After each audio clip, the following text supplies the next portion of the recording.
Never got applause for my name. um, I'm, you know, I want to say a couple of things, but in the beginning, just to kind of set things up, and then we're going to have a conversation, which basically the conversation is I'm going to be asking Chris questions, and he's going to be giving, you know, eloquent answers, and that's. And we're going to do that for about 40 minutes, I think, maybe a little bit more, a little bit less, whatever. But at the end of that time, if you want to ask some questions, you know, we'll try to field it. We don't have like microphones or anything, but you can ask, and we'll repeat the question, and Chris will give eloquent answers to your questions too. And I just, you know, a couple of things though, I wanted to say. Number one, I've never done this before. I've never like asked a writer questions, but on a stage. But I think I probably can. It doesn't sound that hard. But you know, I feel a little uncomfortable doing it. You know, partially because you know I was backstage and I to ask Chris a question. It seemed like an innocent question, but it wasn't. You know, he has so much more experience as being a writer than I do. I get that it's kind of funny. You know, it's. My first book was published in 1990, and yours is 1983, right? Yeah, it's like it's funny. So like I'm a little humbled, sitting here about all this work, you know. And also, if anybody who knows me knows how much respect I have for poetry and poets, that you know, without poetry there is no writing, and Chris is a poet, and so I'm very happy. I'm very happy to be here and to be talking with you. The first thing I wanted to say. And is that your writing is really, really beautiful. I mean, it's really eloquent, and also it doesn't call attention to itself, but it gives so much. It feels so generous, your writing, that when I'm reading your work, when I'm listening to your work, I get drawn into this world of yours, and it's completely real, and no matter how beautiful or how horrible things are that happen in the work, it's I'm not distracted by any kind of histrionics. Now, and I know you were 16 when you published your first novel. Yes. I mean, now was that the first book you published? Yes, it was the first book. The first book you published was a novel. So that means that you were writing and writing well, like when you were 15 at least, right? Yeah. So when did this muse of writing come to you, and when did you start to follow? Very early on, but I think the first time I was 10, and there was a short story competition in the local state for 18-year-olds for writing fiction. They wrote a really bad story called The Lion, which was about some kid fighting a lion to save his friend, which is really ridiculous considering the only lions I'd seen were in zoos. But I was 10, and for some bizarre reason it won second place. And it was pretty much a crowd like this, and they had a big award ceremony, and they asked us to come down and to receive this award, and there were these tall, gangly teenagers, and when I was younger, pretty much the way I was, so I looked like a basketball. So I sort of bounced down the aisle to pick up my award, and the look of shock on people's faces made me realize that words have such a powerful effect. And so I decided that's what I wanted to do. And then shortly after that, I was introduced to Baldwin by my mother. So, and I read Go Tell It on the Mountain. Is it? When you were like 10? 10 and a half. And then I knew, that's when I really knew that I wanted to write. So I began to write really bad novels that no one wanted. And then eventually when I was 15 and a half, I came upon an even more bizarre idea, which is about neo-Nazis taking over West Africa. That's not so bizarre. And so that became the novel that got published. Yeah. And so how many novels did you write in between the age of 10 and 16? 3 bad ones. 3 bad ones. He always says bad ones. You know, I don't believe him. You know, I don't have any. I haven't read them, so I don't know. But nobody has. Thank God. Good. Except you know, my mother, and I'll kill her if she shows them. But they'll be in your papers one day. They'll be somewhere, and everybody will be reading them. I'll be long dead, so okay. Just a kind of a general, easy question is what do you think of the political, social and moral responsibility of the writer? Or is that even a valid question? This is an easy one? Yeah. It's like my There's- interpretation. I think it depends on where you come from. I think it's impossible to be a writer in Africa and not have some kind of political responsibility that sort of rests on you to tell a story and tell it in a certain way.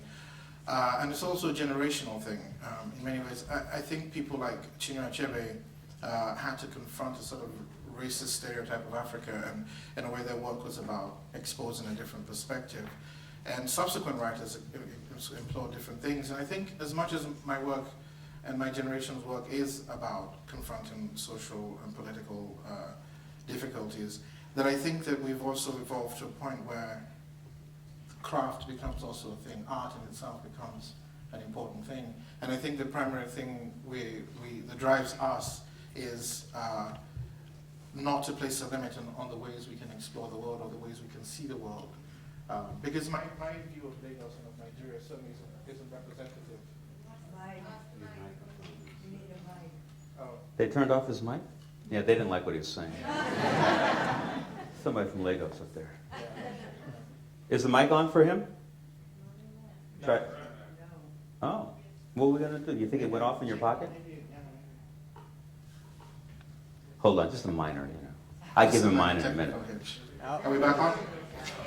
So I think it is, for my generation, I think it's a difficult question how to balance the social impulse, the political impulse, with the need to explore in a kind of postmodernist sense all the dimensions of art that we can. And who is this we? This we. Well, it would be disingenuous of me to talk about myself in the singular, because I think as a Nigerian writer more so than other places, I think also as an Igbo writer, because Igbos, if you go down the list of the African writers series, I think Igbos account for 70% of the novels. So I come from a novelist tradition, and it's a tradition that is clearly in place in print from the 40s, going all the way through. And so there would have been Cyprian Ekwensis and Achebe and Shoyinka and Siabe Robi. There's a whole generation of people between, and then in my current generation, even recently in America, there's been Chibananda Ngozi Adichie with The Purple Hibiscus and Helen Hebila with Waiting for an Angel. Mm-hmm. So that we're all, in a sense, it's difficult to talk about it in that way, and I'm afraid to, because what happens when you are sort of perceived as an other writer, that your work tends to become representative of a particular experience, which I'm very afraid I don't want that to happen. So that's why I speak about it in the we. Uh-huh. Personally, for me, for Chris Abani, it's impossible not to be political for me. I was sensitized at a very early age by accident to politics. I paid quite an interesting price for my belief system, and so that drives me. And even the book I'm working on now that's set in Los Angeles is also set in the detritus, the sort of poor neighborhoods. Mm-hmm. Because I think that the underbelly of life is what's really fascinating. And the point between what we consider surface and what we consider as invisible, in those moments when the two turn in opposite ways, metaphor occurs. Mm-hmm. Like with Governor Schwarzenegger and the mayor of San Francisco. One turn in this way, one turn in this way. Governor Schwarzenegger, I really like that. It makes me so happy, you know, to say it.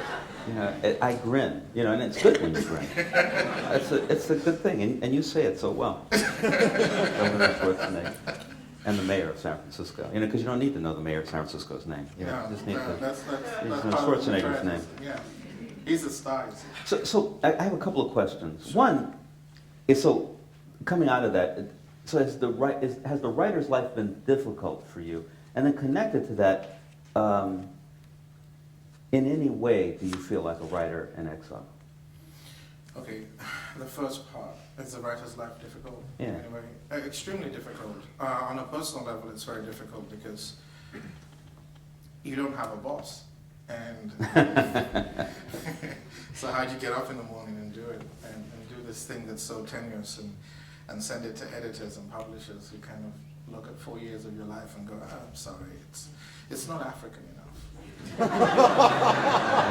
We know you're from Nigeria, but we don't see any lions and spears. But this isn't anybody from Lagos saying that. No. Well, there are, because this is a problem as well for me, that I write in this sort of double way where I'm completely immersed in a culture and I also stand apart from it. So there are expectations, always for me as a writer, that there's an expectation that I think the West have of how I should perform Africa, and that there's an expectation from other Nigerians about how I should represent, or be careful about how I represent, because of how we might then be perceived as savages. And then there's the need of myself as a writer to sort of express or be true to what I consider to be my art form. And there's that. And politically, it's been difficult because people have not liked a lot of what I have to say and what I continue to say. And so there have been imprisonments and things like that. So it's been difficult.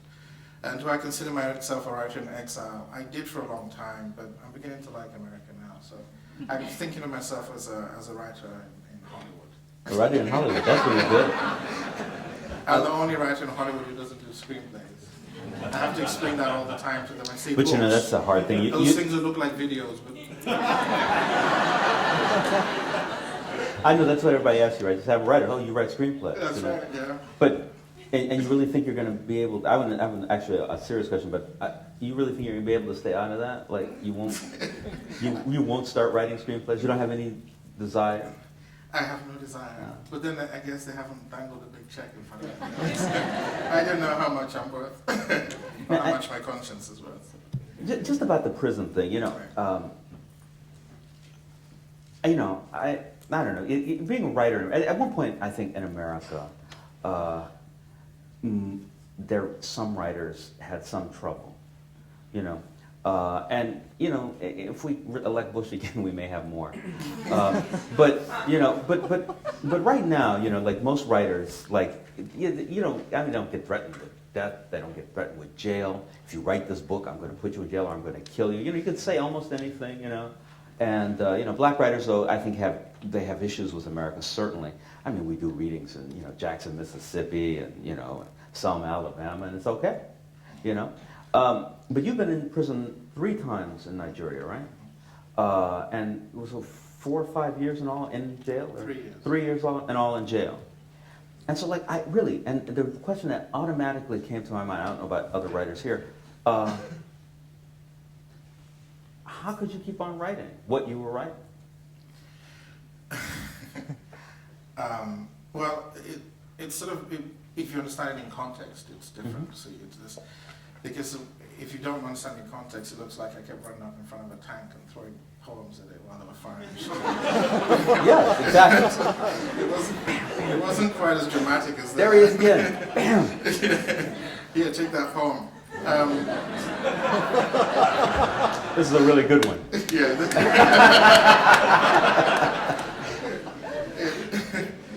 It had more. What happened is when the first book came out, I was 16. It was a thriller. There was no real political thrust to it. It was purely what I was sort of interested in.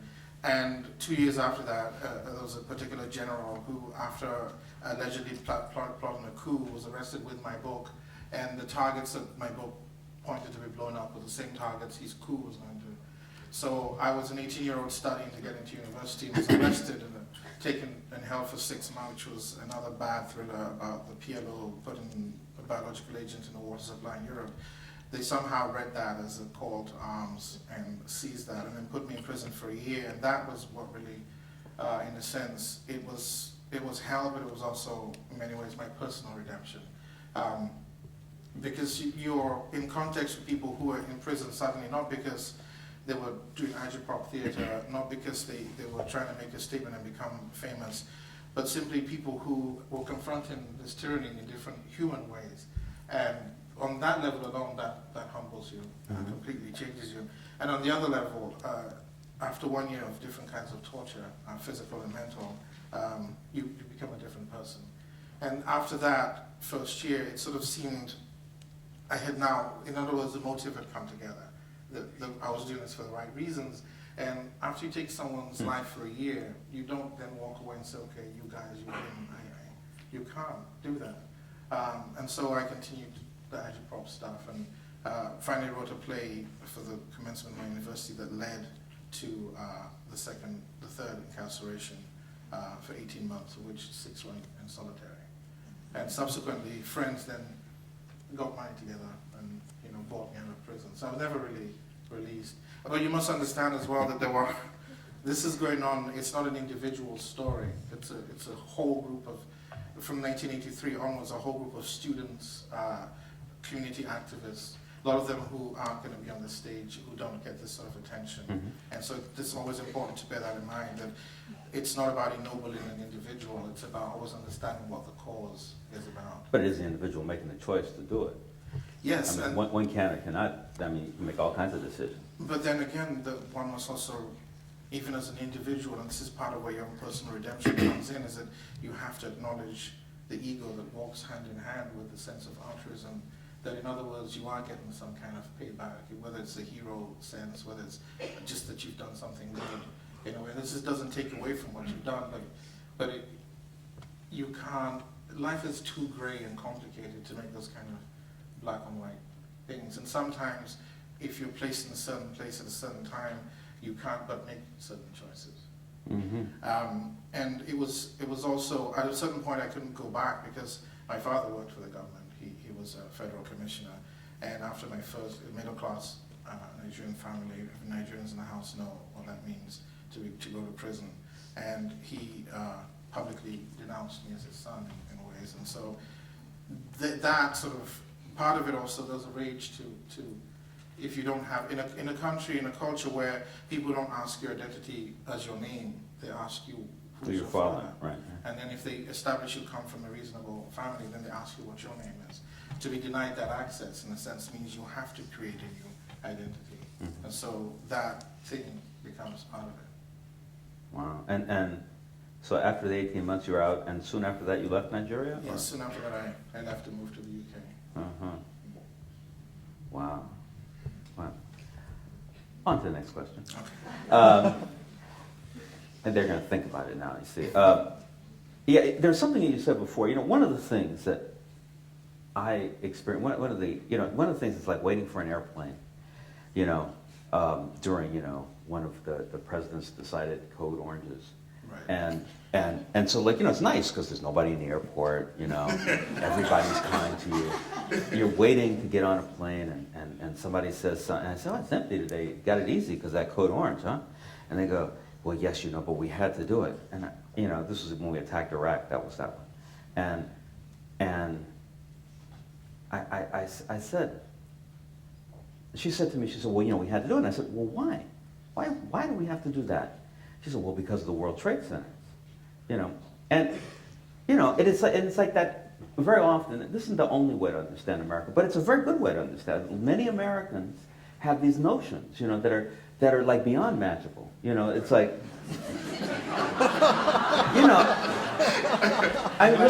if you wrote, if somebody just wrote what Americans said, it would Marquez would, be like ultra realist. It's because it's like, what about the World Trade? What about, he's a secularist. And they go, well, I don't know what his personal life is like, but, and so it's always really interesting to me when somebody really leaves another part of the world and lives in America, right. How they see America. Right. Because it's always very different.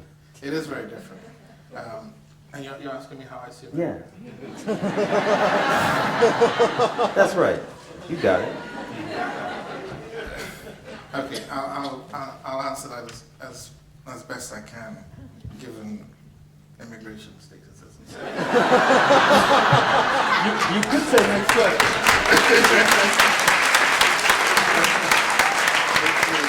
We can go to the next question. Well, no, I'll attempt it. All right. I know the FBI in here, but they're here for me. That's right. I'll just tell them you did it. Yeah. Well, it's all Walter's fault. Well, partly, this is also what the book does, the novel, it's how America exports this myth of itself. How it's about how empire is constructed, and Britain constructed its empire by occupation, and America constructs its empire by occupying imagination. in that way. And it's very similar to Igbo culture, actually, because the only empire the Igbos have ever had was the Nri Empire about 8900. And what the Nri did was basically form a priest caste that occupied the imagination through the myth of religion and dominated the entire millions of people in this sort of way. So you export these easy metaphors like Elvis Presley in the movies, and in the book there's a scene where they're watching film. This probably explains how I see America. They're watching a film in a dusty motor park that's shown by American cigarette companies who are handing out cigarettes to I started smoking at 7. And we went for the cigarettes. But they would show us these black and white movies with bad projectors that jump about like that, and the screen, the image is dancing across the screen, and so there are about 400 people swaying like that to see what's going on. There's no soundtrack, so there's a guy with a megaphone, and in order to do every film, he's broken it down. The good guy is always John Wayne, and the bad guy is actor. It's as simple as that. So if it's Richard Roundtree as Shaft, it's suddenly John Wayne as a black man, And he would be there going, ladies and gentlemen, as you can see, John Wayne is approaching on the screen. John Wayne is about to shoot. Oh, no. While he's doing that, the audience are having their entirely different conversation. Sort of saying things like, oh, did she shoot him or did she poison him? And somebody else is going, shut up. And someone's going, wait, tell him to shut up. No, shut up, you all goats. And it's like, goats, where are the goats? And all this stuff is going on. And so your perception of America is a hodgepodge of all of this kind of bad stuff that's deconstructed into your culture. And also, these images become the thing, and then you arrive here thinking it's going to be easy. And of course, it never is.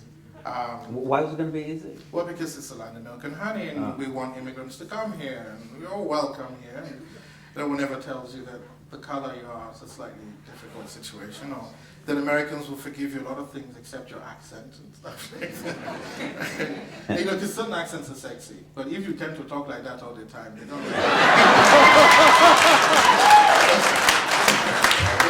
they don't like that. So jobs become a problem, and people assume you're stupid, and all this kind of stuff. But more importantly, that this myth of freedom is actually a cage. You suddenly realize that because you have had to fight so hard to find a space to breathe the way you want to breathe in your own country, you arrive into this apathy where everyone spouts this freedom, which is exactly not free.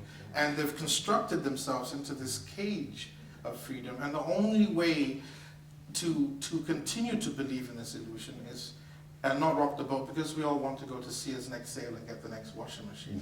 And if you really think about who's making that in China, then you can't buy it. So we pretend all of that doesn't exist and live in. And so that's my perception of America, that it's largely a nation of people who have chosen to go to sleep and not question things.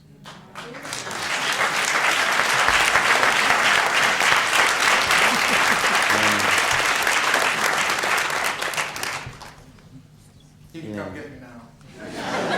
I was going to say, but I was thinking about it. I was thinking about that notion, that one of the things that I mean, it's a question of, you see if it fits with what you're saying. One of the things that I say usually to audiences is that, we very often I speak to liberal audiences, and they say, well, they did this and they did. We go to England and say, well, America's in Iraq, so well, you're in Iraq, right? Exactly. So yeah, but we don't count, but or like you sit in an audience, you say, well, every person in this room is wearing a piece of clothing that comes from either slave labor or a sweatshop. Every person, not every person. There's somebody who made all their own clothes. I made my clothes. Yeah, I can see that. Very nice too. Yeah, thank you.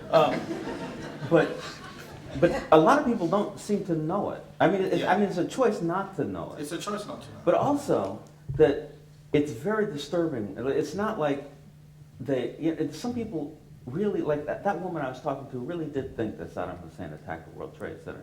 Right. There is a little bit of that kind of fantasy thinking going on. But I won't go into that. This is an age-old thing, isn't it? But part of what Mark Twain's essay on war, talking about way back then how if you didn't agree to go to war, then you were a traitor. This is the 19th century. Yeah. It's not changed, and how the fact that you chose to dissent from the war made you somehow un-American in a way.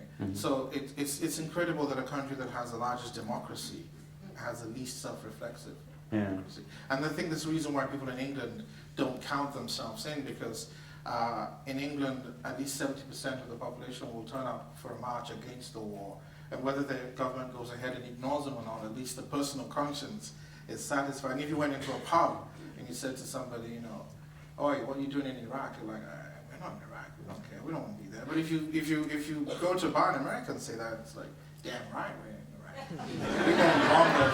You know, so it's choice. I don't know how much of it is ignorance and how much of it is choosing the easy alternative. I don't either. Yeah, but it seems like an important question at some moment.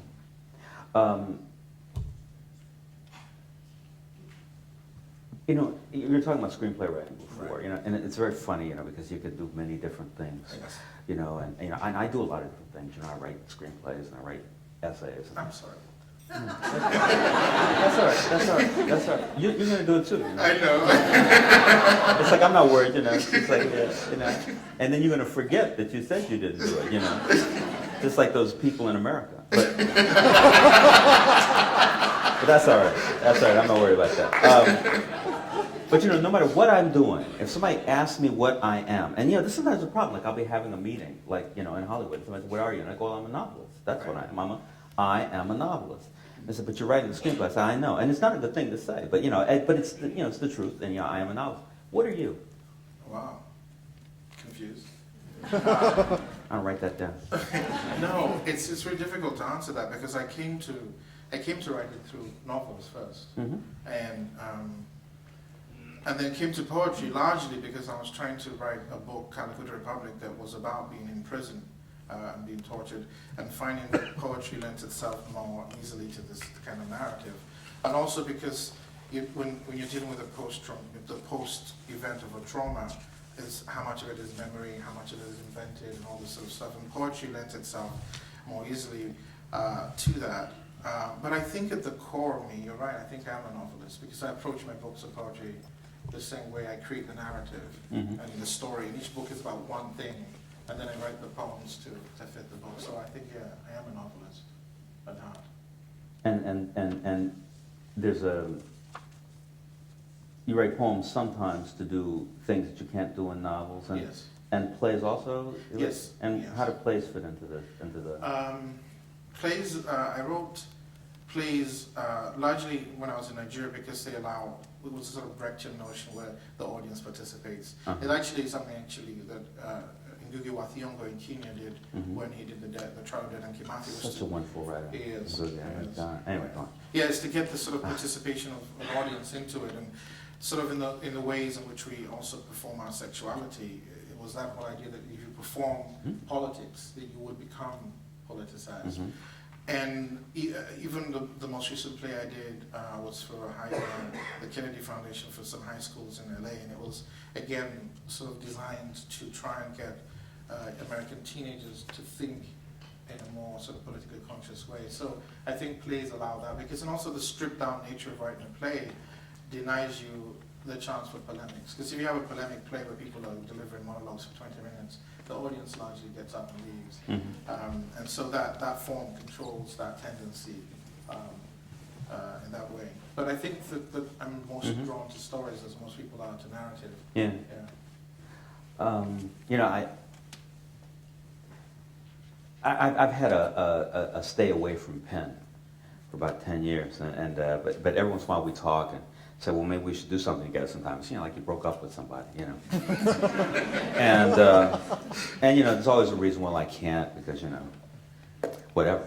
But this time I said yes, and it was interesting. You know, Penn is very, you know, they're very interested in bringing people together in their best moments, and so I started getting calls and emails and messages from people telling me that, you know, why haven't you called Chris? And I kept thinking, well, why would I call Chris? I mean, I'm going to talk to him on stage for an hour. That's like enough, right? You know, and they said, no, you gotta call him. You have to talk to him about what you're talking to him about. You have to get to know him. And it turned out that I had already met him, but I didn't know that. But so I called him, Because I knew he was in New York, because I went into like the Astor Place Barnes & Noble, and they had a big stack of his books signed. So I knew he must be here. And I had his cell phone number. And so I called his cell phone like at, I don't know, noon or 1 o'clock. And I woke him up. He said, huh? And I said, are you asleep? And he says, you have to understand, I write all night long. And I write all the time.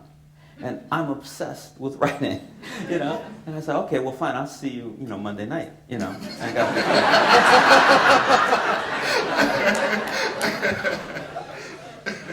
So could you talk a little about that obsession? Sure, but before, and actually, I'll tell them a story about how I met you. That will tie into this obsession. Walter was reading in London, and I was working as an arts administrator in this really bad, rundown art center. And he was reading from the novel that time about R.L. And we all turned up, and it was for me, it was one of the first times I actually heard a novelist. He read the chapter that just read like a poem. And it was business. You came in, you sat down, and you said, I'm going to read for 20 minutes. And you had a sweet in your mouth. You took the candy out, put it down, took a sip of water, and you went into it. In 20 minutes on the dot, you're done. And it was perfect. And, and we were all like amateurs, and we're like, oh my God. And I came up to you, and I was doing this at the time, desperately trying to get published. I would go to readings with manuscripts. And I gave Crash and Alice Walker party once and ran across the room and thrust my book at her and said, if you don't say I'm with you, they're going to throw me out. So I came up to you and you were sitting there signing books, and then I sort of turned up and let you sign the book, and then I dumped this 350-page manuscript in front of you. I said, can you help me read this? And she looked at me as if to say, you must be joking. But you turned it over, and then you read like 5 pages very rapidly, and then you turned to your editor or publisher at the time with Serpent's-Tail, Peter, and you called him over and you said, this young cat's book kind of looks interesting. Why don't you take it and read it? And even if you reject it, give him a good reason. And I got an 8-page rejection letter. That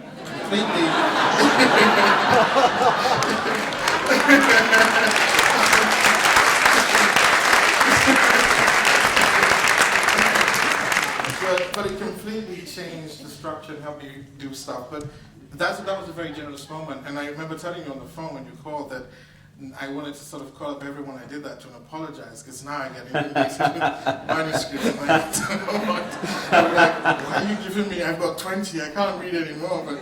But sort of that obsession, that was a single-minded thing for me, that was all I could really, I got fired. Maximum in any job was usually 2 years. Then they would catch me using the photocopier to photocopy novels and print in 200 pages, and then it'd be that, they'll fire me. So I figured out that this was the one thing I was ever going to be good at. And so that sort of drove me, and I get an idea, and I have to write it, and I have to write it, and I do sometimes 15 drafts over and over, and sometimes I'll have several false starts, so I'll throw away 200 pages and start it over again. But I write obsessively. Just send them to me, you don't have to throw them away. I'll keep them. I'll keep them, yeah. And I write 2 books always at the same time, a book of poetry and a novel. That way I can, if I get blocked here, I can work through it here and vice versa. Mm-hmm. So yeah, I am obsessed with working, and I need to get a life. And working all night means, of course, I try not to work at home because I have a lot of music I like to listen to, and I watch TV way too much. Oh yeah, me too. Yeah. So then I go out to like Starbucks becomes a place in the daytime, and then the latest one closes at 1, and then I drift into the Denny's. And I live near downtown, and the Denny's I go to is next to the prison. And you're sitting there, and you're just a target. You're sitting there with a computer typing away. Then the canine police unit come in, always, every night. And these are people who've been with dogs for 8 hours. And they just want to talk to somebody. I become their target, and I sit there and listen to them and go on and on about their day. And all I have to do occasionally to make them feel at home is kind of go woof woof and stuff. But I work all the time obsessively. I have a notebook, and everything I see feeds into what I work on, ideas and conversations. And I stepping out of over listening to what people say. I heard somebody the other day. I was walking past the Starbucks. Somebody was coming out and he was saying to somebody inside, "And my father sold that donkey." know, so I thought, this has to find a way into a novel. Yeah. So I steal stuff. I'm gonna put them in Lego. Yes, exactly. So, yeah. All the time. No, all right, I won't ask you more about that, but it's and you teach now, right? I teach, yeah. Where do you teach? I teach in two places. I teach in an MFA at the Antioch University in Los Angeles, and I teach undergrads in UC Riverside. Isn't Watiango there? Yes. Yeah, Yes. Yes. I teach creative writing, which is a difficult thing to teach, particularly poetry. So I teach quantum mechanics instead. It's much easier. So now, what are your workshops? That's what I do. My creative writing creative writing workshops, but unlike other workshops where people come in and say, "I don't like this line doesn't work for me," I don't have any time for that. So we study architecture, and we'll look at quantum mechanics, string theory, musical composition. I'll bring in jazz musicians to teach them stuff. I'll get them to read in phone sex operator voices just for my amusement. You're not going to get that left long either, you know? But it's just largely because everyone, when you write in English and you speak English, you think you know the language. So it's just a way to short circuit that. You know? So it's kind of bizarre. Yeah, I find it really hard to teach. How, do you have, so is it, are most of your students from like America, California? Well, yeah, they're Californian kids, but they'll be a mixed bag, say in Riverside, Filipino first-generation immigrants, Latino immigrants, and then, you know, white middle-class kids have come down from the mountains. So it's a mix in the class, and it's great because I think for a lot of them, for the first time, we don't ever really talk about content. We just talk about scaffolding. So that they never, because if you've grown, it's unfair. But it's unfair because some kids are writing about their skiing trip. Yeah. And then another kid is writing about being harassed by the police. And the natural tendency is to award an A to the hard done by person and not this other person. Yeah. So I try to avoid content conversations and talk just about the form which is contained. I used to have a friend who's a psychiatrist who dealt only with people who were psychotic. And he had a work table. And he would come in and they would start talking about the problem. And then he would say, listen, grab that wood, will you? And they would start building. And while they were building things, they would talk. You know, he would do different things like that all the time. It was like kind of it's a wonderful note.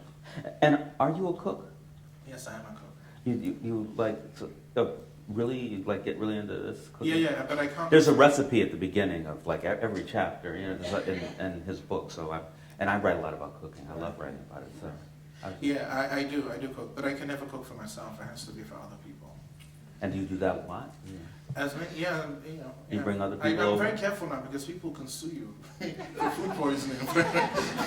It's hard in California. It's You hard come in to New York, people stay up late at night, things don't ever close. You know? I know, yeah, but I cook a lot. I have lots of people around. One of the things that I found really kind of wonderful, I mean, here are the names, not all the names, but some of the names in your novel.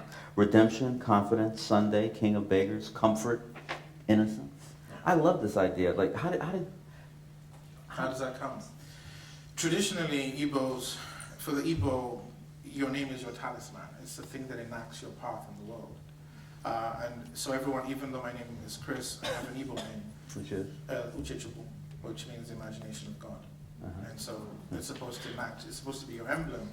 But then when people started naming their children in English, they would simply transfer the quality of that to the English. So if your family were particularly poor, they would call you Endurance.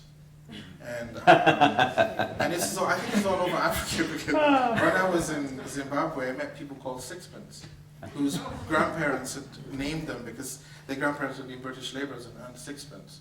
So I'm assuming that they meant that's the minimum wage you should aim for, and everything is upwards. So what I did was to take that and ironically convert it on its head, so that innocence is really a terrible character in the book. And redemption, although he does lead the character to redemption, is like the Alpha Dodger, a very conflicted individual, and comfort, his stepmother is anything but comforting. So it was sort of an ironic play on things for me. Yeah, that's how it comes. That was so wonderful. And you answered about the impact of America, but one of the things I realized, I was at something at the Public one day, and people were complaining about America's impact on the world, and they were talking about America's impact on Japan, and so they said, well, it's obvious that we have this terrible impact because everybody in Japan is running around wearing dreadlocks. And I said, but don't dreadlocks come from Jamaica? And they said, yeah, but you know what we mean. You know what I'm saying? Yeah, that magic realism thing. And you're reading your novel. There's so much, the films from Bollywood, people from Europe, people from other parts of Africa, and I'm just wondering about the influence on you and your work, not necessarily from America, but from these other parts of the world. Yeah, Bollywood was a big thing for us because we grew up on all those movies, and as in the characters in the book, we couldn't speak Hindi, obviously, but we would learn the songs phonetically and just walk around singing them. And maybe I'll get the audience to try one later. And in that way, and Europe, of course, the more formal education is very English in that sense, and so it had that influence. But also, the book is also it's about music in a way, because in Nigeria, record stores aren't like here. Say you would have Virgin and Tower next door to each other, and then they would have loudspeakers outside, and the aim would be for one to drown out the other to get the customers in. And so the streets are full of sounds of reggae and jazz. My mother listened to classical music and jazz. My father was an Elvis Presley and Jim Reeves fan for some reason. My brothers were growing up in the 70s, so it was all the Jackson 5 and James Brown and all that. And so your whole life is saturated by all these influences in that way. So it comes in all these different sort of different forms, and a lot of Indians who were teachers in Nigeria. So my high school, my favorite teacher of all time, Mr. Khalid, was from Pakistan, and my father, he was a physics teacher. My father sent me to him because I was failing physics terribly, and my father wanted me to be a doctor, which was a very bizarre thing. And so I went, and after like the first day, Mr. Khalid said to me, "Look, this is never going to happen, my friend." So we can do one or two things. I like you. You seem like a nice young man. So come over every Saturday and we'll listen to Miles Davis and we'll smoke. And so I'll go over and listen to him talk about jazz. And we'll talk about cricket. And in many ways, because we were post And your father paid for it. And my father paid for it. Yeah, right. Yeah. And it was great. It was a great education. So all these sort of influences coming all over the place, and Lebanese and Nigeria and all that. So it's really an amazing hodgepodge of things, but constantly, because I think of, to be a modern day African is a very difficult thing, because you're supposed to be the consumer of a product that you have no say in, and you're not allowed. So part of the consumption becomes the imitation of the product. And the difficult thing is to go from that position to a different position. So that the whole idea of the impersonator, Elvis, is he goes from imitating Elvis through difficult times in prison in the book to emerge, where you go from imitation to dancing, to really dancing, to being you, to finding how you can navigate these different things. So, and because of that sort of sense of global capitalism, America is the more dominant myth in a way. Because even Bollywood, would get Hindi versions of these boots were made for walking, and they would be in Hindi in Bollywood films, because Bollywood is affected too. So it sort of would come in different ways. Yeah. I don't know if I answered it. No, I think you did, and certainly by the by, that thing he was saying about craft before and writing, the book is really beautiful. I mean, and just in case you're not interested in Africa or something like that, you still want to read his book, because it's really very beautifully written. I mean, very beautifully. It's like it's one of the things. The longer you're a writer, the more you can't read things that are important for you to read because they're written badly. And it's like, and you can't read them and it was your book was so wonderful. Thank you. Is there anything for the audience and for me too? I mean, if we were going to read writers to understand more about this modern day African, who would we read? You would read Helen Habila, Waiting for an Angel. You would read Chimamanda Ngozi Adichie, The Purple Hibiscus. You would read Festus Iyayi, who wrote a book called Violence and Heroes. You would read Ayikwe Ama. You would read some of Wole Soyinka's more contemporary work. You would read Meja Wangi from Kenya, who is in the shadow of Ngugi wa Thiong'o, but it's sort of like if you have Yeats, all the poets are in the shadow of Yeats, and so Ngugi is like that. There are all these amazing writers in the shadow. And he has 89 children too, right? Something like that. Yeah. Everybody's in the shadow of something. Yeah. I'm not going to touch that one. I sat in a room with him once. He was trying to name all his kids. He couldn't remember them all. My uncle had 27 wives. and Whoa. 60 children. My father's younger brother. And he never knew anyone's name, so he would just yell out, "Are you there?" Somebody would answer. Somebody would answer him. So. He had to be rich to have 27 wives, right? Yeah, he owned several hotels. Yeah, my gosh. But he had a wife in every room in the hotel. He pretty much. Yeah. And they would come and go. They weren't all resident at the same time. So, yeah, and Zaka Sunda from South Africa is a great guy to read. Heart of Blackness, Heart of Redness, actually. You might want to check out Yvonne Vera. She's from Zimbabwe. She has this book called Stone Virgins. It's just because what's really interesting as well in this new generation of African writers is you're not being presented with anthropological information to understand a culture. Mm-hmm. You're dealing with writers who are dealing with their culture the way American writers are dealing with their culture. And so there are all these different forms being explored, there are all these different voices that, Yvonne Vera writes more and more like, say, Jose Saramago and that kind of way. So there are all these different people doing all these different amazing things. And are there places or actually reviews, that one could go to find these books or to find these writers and other writers? Is there any kind of publication? Well, unfortunately there isn't, but the FSG catalog has quite a few. FSG catalog. All right, well, for Strauss and Giroux, but also just if you type in Amazon, if you just type in Nigeria as a subject, you'll be inundated with books. Well, that's always a good thing to remember. It's like amazing what you can do with that. I'm going to just ask you a couple more questions before I have more. But I want to know what your ambitions are right now. What do you were going to work for me for 2 years. Right. Before I fired you. I was going to take over the world. Yeah. What are your plans other than the next novel? Oh, I never have other plans other than the next novel. I don't know. I would hopefully have a good career publishing novels that are not necessarily Nigerian based or set, like the new one set in Los Angeles and so forth. I don't know. I've lived with uncertainty for so long, either as sort of a political prisoner or an exile who's had to keep moving from place to place, that I'm quite happy with uncertainty and I don't really need anything to be certain. I just hope that I continue to remain grounded in a way that allows me to explore new ideas all the time and don't sort of get lost up in my own art in that sense. And that I have, that in some way, that something I write will affect somebody halfway across the world. The same way that when Baldwin wrote, he didn't know anything about me and how his work would affect me. Or that some kid in Brazil somewhere will read my book and imagine it's possible. Yeah. That was another thought that I had while reading you, because and this is it's very subtle, and I might be wrong about it actually, but you moved around a lot, right? Nigeria to Great Britain to London to here. But it's like not like me going on vacation. I mean, it's like it's like the very serious, very important kind of moves. And I was wondering, has the language in your writing changed from country to country and from book to book? Yeah, very much so.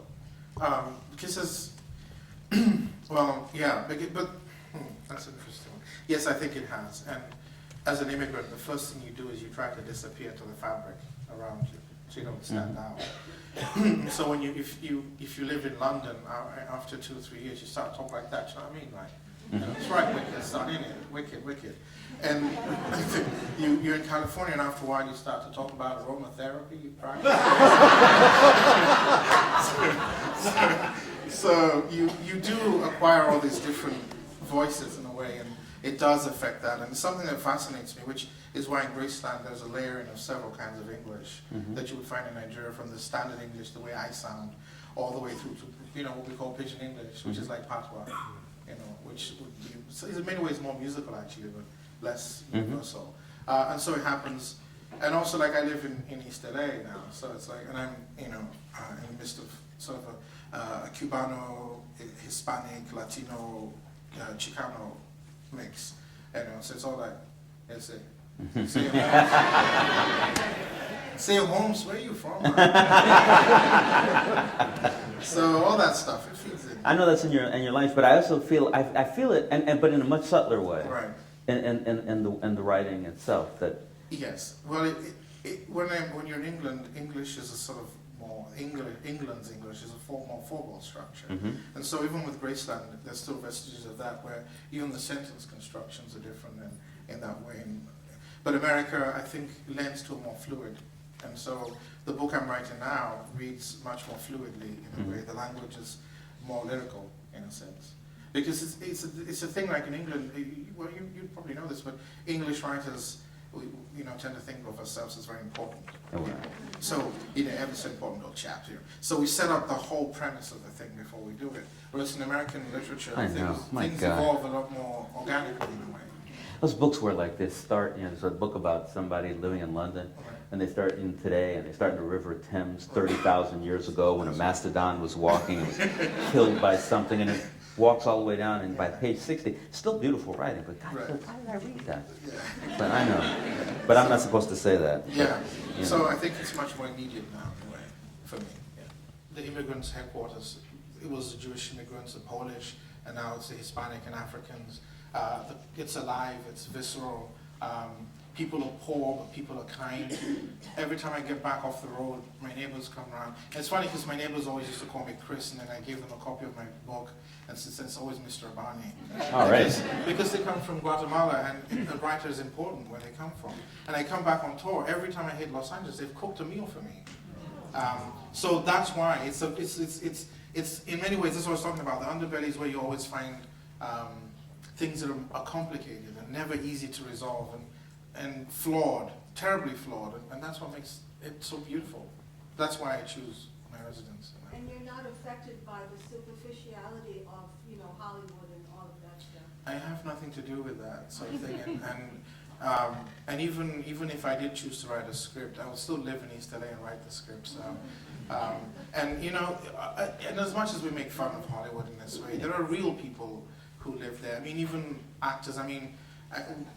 Those people who were reading tonight, very superficial, But I mean, I work a lot with Amnesty in LA. Amnesty has a thing called Artists for Amnesty, and I can't tell you, Nicolas Cage, Maria Sorvino, Alfred, people who just give in either economically, of their celebrity, in so many different ways to deal with really hard issues. So I think it's a little unfair to sort of look at Hollywood as entirely superficial. Well, you're more than the rest of America anyway. Yeah, right. A lot of us are superficial. Myself. No, wait. We're going to let other people. I'm going to let other people ask questions. Anybody else? Yes, please. I believe that Abani Africans can write good stuff about Africa, because I've been very impressed by a British writer whose name I think is McCall Smith, I might have that right, who's done interesting books about Botswana. Talking about the guy with the detective agency. Yes. I don't think that I would ever censor anybody's right to write about anything. So I'm not sure if that's a question. I didn't allude to that at all. But one thing that I do find interesting, though, is that books written by non-Africans about Africa seem to sell better than books written by Africans. And I don't know what that is or what that says. Man. Hi. You were talking earlier about the myth of America being the subtext of the book that you have out now. Right. And it occurred to me that one way to look at the myth of America is as a myth of comfort. The myth of? Comfort. Yes. And how much, I was wondering, does the idea of comfort intrigue you and will come into your work or is in your work now? Well, comfort is a very difficult thing because because for every time you're comfortable, someone else has to be uncomfortable. And the entire comfort that America generates is paid for. You're 6% of the world's population. You consume what 50% of fossil fuel and all that. Everything that makes you comfortable costs other people direly in that way, and costs the planet tremendously. No, don't do that. Cool. So, and I don't trust comfort. Maybe it's because my mother's a post-Second World War British woman, English woman, and she would always say to me, well, you can have the jam or the butter, but you can't have both. And so I've never really been comfortable with comfort. And when I first arrived, I went to Starbucks to order coffee, and it was the most intimidating experience. 'Cause in England, you ask for coffee, and they put this brown stuff in front of you and throw some milk at it, and that's coffee. And then there was all this mocha latte, latte, all this stuff. But having said that, I'm as guilty as anyone else, because now I go into Starbucks and it's, oh, can I have a venti chai, no water, no foam, skim milk? It's very seductive, and it's very easy to see how we want to support that. And I think there are really remarkable people who, because I think some of the things that we overlook in America are people who do tremendous things, like simply refusing to buy a particular brand of gasoline and drive an extra 5 miles out of their way. And in a culture where everything is about convenience, that in many ways is a bigger sacrifice than in a culture where you're used to inconvenience. Yeah. This lady here has a question. I have a question. In terms of this whole idea of comfort, why have you decided to move to the States? After the publication, after I started publicly reading from my book of poems and talking about being imprisoned, there were certain threats made on my life in London, and my next door neighbor was murdered, and nobody knows why. And I took that as a warning to leave, and I left. And I eeny-meeny-miny mowed over an atlas, and my finger fell on California, and I called the extensive Nigerian network, and we knew somebody there, and I moved out here. It's as really as basic as that. There was a question on the front, sir. Yes, thank you. Could you explain the influence of James Baldwin on your work, and which of Baldwin's works that has the most influence on you? I would say Go Tell It on the Mountain. See, when I read, I grew up in a culture where the performance of masculinity is a very important thing. And the book, this novel all the way through, there are certain rites of passage that you have to do to be a man. And so that there are certain expectations of you. And to read another black man who is writing about love, he's writing about homosexuality, but he's writing about love, and the particular circumstance it takes becomes circumstantial. And for the first time, here was a man, a black man, articulating love in a way that was completely new to me. And all the way through this book, part of why this character is a dancer is that he continues to dance through this navigation. His relationship with his father is very fraught with this stuff. And so for me, it's how do men come to love when you have no language for it? And how do you work it out without making women the terrain of your discourse? So how do you make your own masculinity the terrain and at the same time subvert it? And that's what Baldwin has taught me. You were thinking that when you were 11?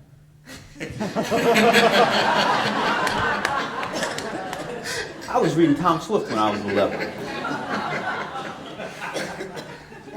I'm an alien then. There's a question there.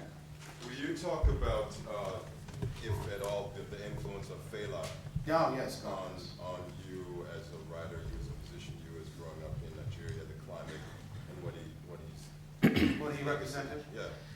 Fela Kuti, for those of you who don't know, is one of the most amazing musicians ever in the world.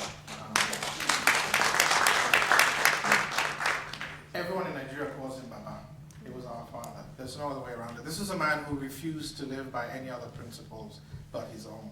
The day the Nigerian government decreed that you could not have more than one wife, regardless of whether you practice polygamy as a traditionalist, on that very day, as they were signing it into law, he married 27 women in one ceremony. He paid dearly. He was in and out of prison all his life because he continuously confronted the military dictatorships. In one instance where the now head of state of Nigeria, the now president of Nigeria, sent soldiers who threw his 70-year-old mother off a balcony in his house and killed her. He put her in a coffin and drove her into Dodon Barracks, into the president's house, and threw a knife and fork at him and said, "You killed her, now you eat her." Okay? This is a man who continuously refused to come to bow to anybody. And at the same time, he was a man who did drugs. He was a man whose lifestyle was less than desirable. He was in many ways a misogynist. But that's what makes him beautiful, because he's a real human being. He's conflicted in that way. And my first time in prison, second time in prison, I was in a cell with him. and he protected me. And the one thing I remember him asking me why I was there, and I told him, and he laughed in that way when he felt like that, and I said, "Well, my young friend, you know, truth is a risky business." And musically, it's just impossible to describe the effects it's had on not just me, but a whole generation of jazz musicians in the States. And that's what was beautiful, that when Fela first started, he played classical music, came here in the 60s, met up with Roy Ayers and the Black Panthers, then became an activist, then went back and reformed his entire music. So, you know, this dialogue between African Americans and Africans has been going on for a long time, either with Baldwin or with him. So, yeah, I'm going to stop now, because Fela is just, I could go on forever. So, First, oh, ma'am. a friend of mine from London said to tell you hello, and she's sorry that she missed you because she was here and she had to go back. Dorothea Smart. Oh, wow, yeah, no, Yes. yes. Now, so much I want to this one question, because I teach African and Caribbean literature, contemporary. Right. And I also am very angry as an African American about this place that I was born in right now. How do you feel living in LA, whether it's east or south or whatever part, and then you turn on the television, you turn on the radio, and you never hear anything about Africa except that we starve. You know, we don't make movies, we don't write novels. Fella hasn't been dead that long. You know, this all of this stuff, that at least when I go to London, I know that I'm part of a larger black world. Right. Sometimes you say, well, you know, we're not worth all of that attention, you know, black America. Right. But in this place, there is Europe, and there is God, as understood by Western civilizations, Bush says, and then there's nothing else. Right. How do you feel about that, or are you planning to write about it? I don't care if you satirize it or not. Well, it's like you said, it's very difficult not to be angry about it. But in America, it has had a unique history with blackness that, say, Europe hasn't had. And as much as people like to pretend, slavery isn't really over. No, not at all. I find that out every day. I was in Starbucks the other day. And, Skim milk. yeah, they actually, they pay me, I'm on contract. No, but I was there at UC Riverside, and I had a big backpack on, I had a stack of books, and I was on my cell phone. And this white lady in front of me turns, looks at me again, and moved her bag forward in this very obvious way. And I normally let it go, but that day I didn't, so I just said to her, "Excuse me, ma'am." She turned and I said, "Ordinarily, I would mug you, but I'm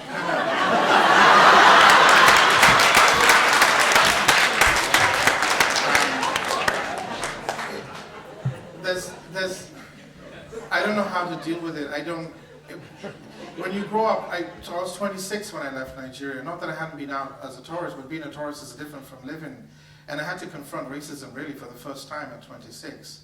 And so the stuff, the anger that people have resolved at 16 in many ways and found constructive ways to deal with it, I'm still experiencing afresh. And so it's very hard for me to talk about it in that way. You know, I have a question. 10 years ago I came to a pen event where two people were talking. One of them was Chinua Achebe, and he was being interviewed, but the person interviewing him talked forever and ever. It was really sad. That's why I learned I wasn't going to talk too much with you.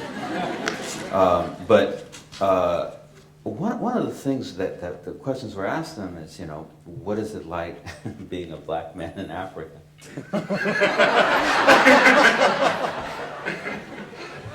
and Chinua was very nice. Have you met Achebe? He's such a nice guy. He says, everybody in Africa is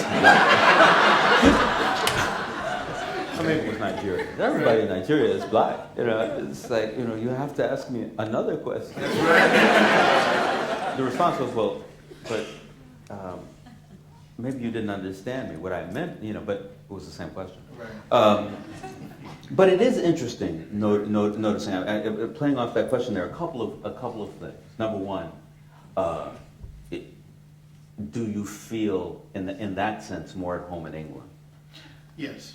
Yeah, and that there's more of a knowledge and an acceptance of an African presence in the world of some way. Wow. Yes, but what's also kind of, and this is where it all becomes paradoxical, is that there's actually more possibility for me to succeed as a writer in America, because there's a longer tradition of African Americans publishing, perhaps, or that there's a more visible black middle class. So in England, you would accept it as other, but must remain other in that way, because the English are too hot on assimilation. We have an old joke we tell about the difference between French colonials and English colonials. The French look at you in the street as if you're an animal and need to be civilized, and the English just don't see you.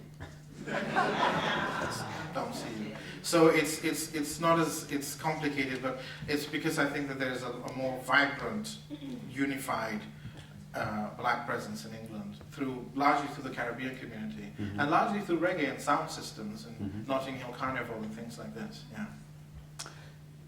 Is there another question? Yes, Up there. way up here.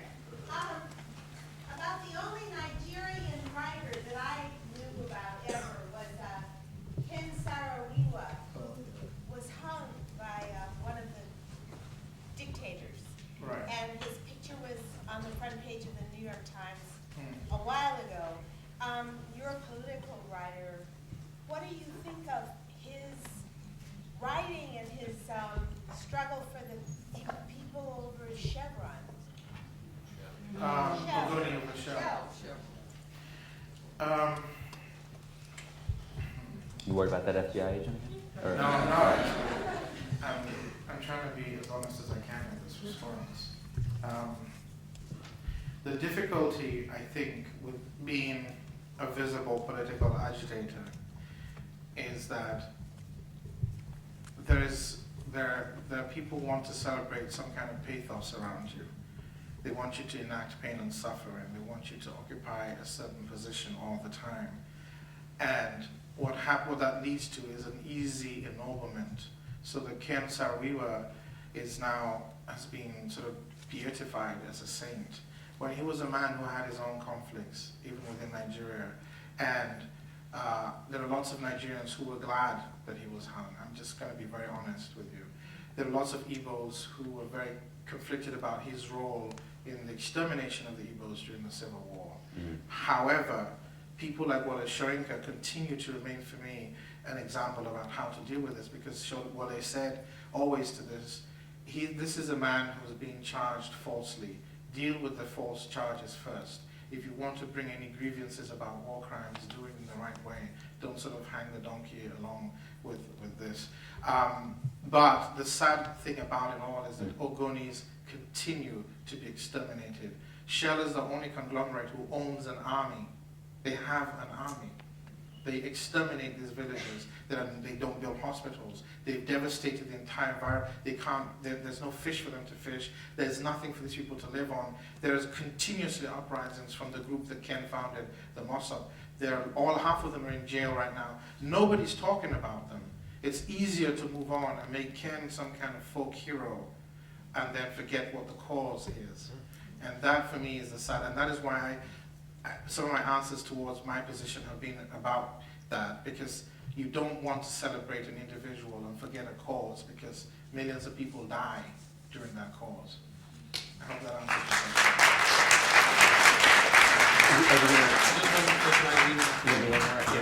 answers I just want to, because Yeah, one more question. This is one of Sarah's friends. Hi. I was wondering if you could talk a little bit more, perhaps, about yourself, having just finished reading Daphne's Lot, and also, Graceland. I realized that there's lots of overlap, and I was wondering if you could talk a little bit about the inspiration for Graceland. Well, part of the main thing, the center of Graceland is how the tyranny of the state is reflected in the tyranny of the family, and it was really a love letter to my father, who died long before, because we had a similar relationship that Elvis had with this character. And it's a complicated thing, because my father and I never, 12 years passed, we never spoke, and he died. And so we never resolved anything. And I couldn't go for the funeral either, so I didn't even have that closure in a sense. So partly that was some of the motivation for that book in that way. But But again, it's all the other stuff we've talked about tonight. But it's also how, I'm bicultural, I'm biracial, and there's always a question of, are you black enough, and how Nigerian are you, and all this kind of stuff. And for those in doubt, I'm Wanyimo. So it's sort of about how you enact that kind of part of your identity in a way as well. But I think am I supposed to read and then play something? Whatever you're going to do. It's like you're talking about that music. We want to hear you play these horns that are lying here on the floor. Okay, so I'm going to read a very short passage from Graceland, which is about a burning scene. And then, this is Matilda, the small one, and the big one is Janice. So I think I'm going to play Janice. I'm going to play Janice, and I'll play a sound poem called Jeremiah, which is based on what I'm about to read. And all you need to know is that the characters are on their way to commit a very bad crime, which is to kidnap children and smuggle them for human organ transplants. And where children are harvested. But on their way, they encounter a situation where there's a public lynching of a thief who isn't really a thief, but no one really questions that. Just then, they heard shouts of "Ole, ole" from the small market to their left. It was half hidden by a timber merchant's sprawling compound, and Elvis hadn't noticed it at first. A small crowd chased a man out onto the dirt road between the market and the line of bookers. Elvis got up to get a closer look, but redemption pulled him down. "Stay out of it," he hissed. The crowd had formed an angry semicircle around the man, leaving the timber yard as the only possible escape. But the mean-faced workers gathered at the gate ruled out that option. The man didn't look to be more than 20, though it was hard to tell, partly because his face was dirty and bloody. A tire hung from his neck like a rubber garland, and his eyes wore the look of a cornered animal. "But I no steal anything," he shouted. "I beg, I no one die." "Shut up, ole, thief." "I no be thief, oh. Hey, I came to collect my money from that man who owes me," the accused thief shouted, pointing at a man in the crowd. "Which man?" someone asked. "That one, Peter." The man he was referring to, short, nondescript, shifted uncomfortably. "Who owes you money, crazed man?" Peter shouted, throwing a stone at the accused thief. It caught him on the temple, tearing a gash, and fresh blood pumped dark and thick. "I no be thief, oh, hey, God help me. My name is Jeremiah. I'm a carpenter. I no be thief." "Shut up," the crowd shouted. "My name is Jeremiah. My name is Jeremiah," the man kept repeating. The crowd had grown silent. The lack of sound, sinister, dropped over the scene like a dark presence. Jeremiah was spinning around in a circle like a broken sprocket, pleading with each face, repeating his name over and over.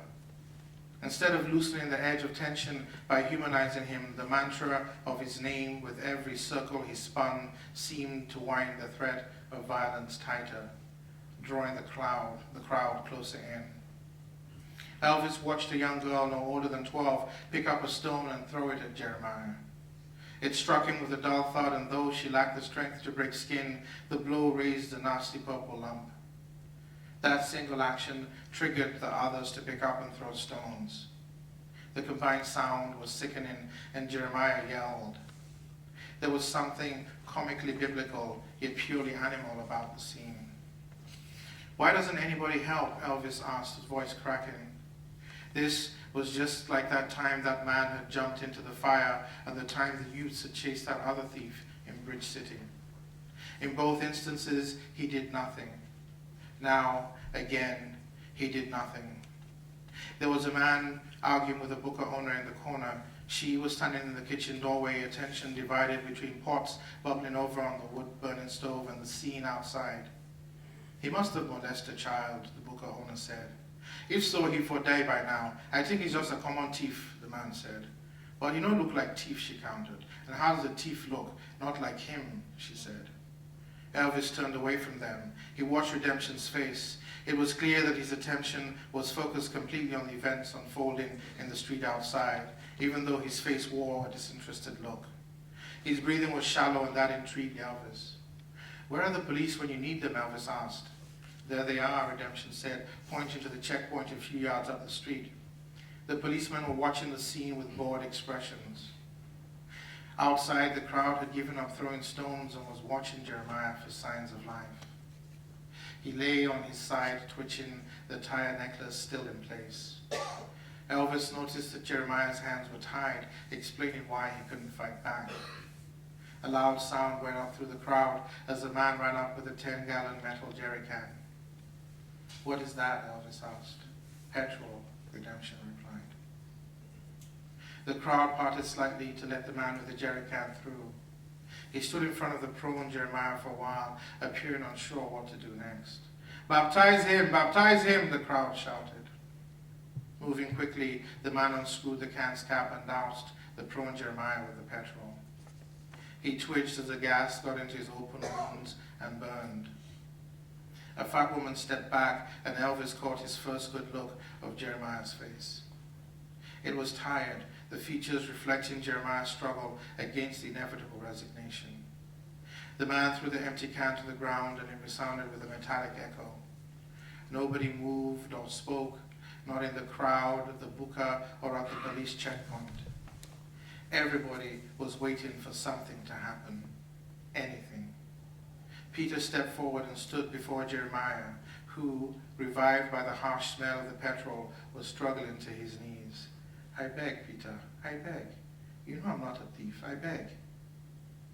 Peter calmly reached into his pocket and pulled out a cigarette lighter. He flicked it on and stepped back from Jeremiah, dropping the lighter onto the tire necklace. Elvis followed the lighter's fall. It couldn't have lasted more than 2 seconds, though it seemed to take forever. It was hard to tell which came first, the sheet of flame or the scream.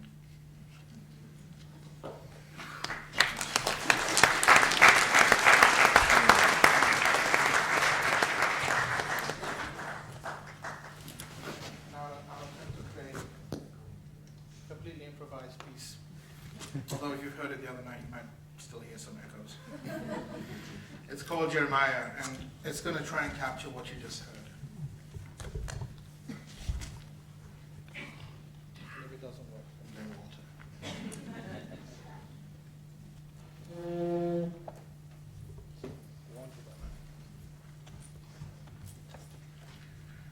Walter,